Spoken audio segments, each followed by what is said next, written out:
লিভারপুলের অ্যানফিল্ডে ৩০% যদি হয় ঘাস আর ৭০% হবে ম্যাকালিস্টার।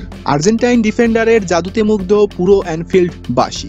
গতরাতে নিউ ক্যাসেলের বিপক্ষে করেন দুর্দান্ত একটি গোল। এ নিয়ে চলতি মৌসুমে লিভারপুলের জার্সিতে প্রিমিয়ার লিগে করে ফেললেন ৩ গোল, সাথে ৩ অ্যাসিস্ট। এছাড়াও এবারের চ্যাম্পিয়ন্স লিগেও 2টি গোল আছে তার। তাছাড়া গত সিজনে আরো দুর্দান্ত ছিল আর্জেন্টিনার এই ডিফেন্ডার।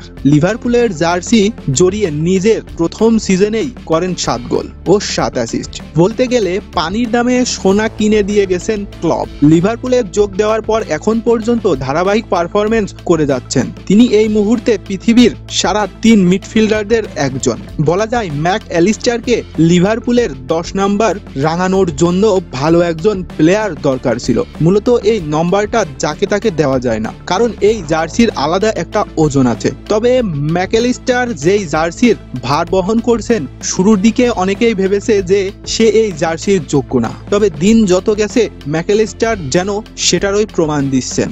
একজন 10 নাম্বার জার্সি পরিবহন খেলোয়াড়ের যা যা গুণাবলী থাকা দরকার বর্তমানে তা সবই ঠান্ডা মাথায় করে যাচ্ছেন অ্যালিস্টার। বর্তমানে লিভারপুলের মাঝ মাঠের মধ্যমণি হয়ে উঠেছেন তিনি। দিনকে দিন নিজেকে ছাড়িয়ে যাচ্ছেন অন্য উচ্চতায়। কখনো মাঝ মাঠ থেকে লাইন ব্রেকিং পাস দিয়ে প্রতিপক্ষের ডিফেন্স লাইন ভেঙে দেওয়া, আবার কখনো ফরওয়ার্ডের মতো ডি বক্সের বাইরে থেকে গোল করতেও ভোলেন না তিনি। বলতে গেলে ফুটবলের এক কমপ্লিট প্যাকেজ। তিনি তার বিচক্ষণ বুদ্ধি, ওয়ার্কলোড নেওয়ার ক্ষমতা যে কোনো ফুটবল প্রেমীকে মুগ্ধ করবে। বর্তমানে সেন্টার মিডফিল্ডারকে সেরা সেই তর্কে যাব না, তবে লিভারপুলে ম্যাকঅ্যালিস্টারের খেলা দেখলে আপনাকে এটা মানতেই হবে যে সে বর্তমানে সেরাদের সেরা মিডফিল্ডার।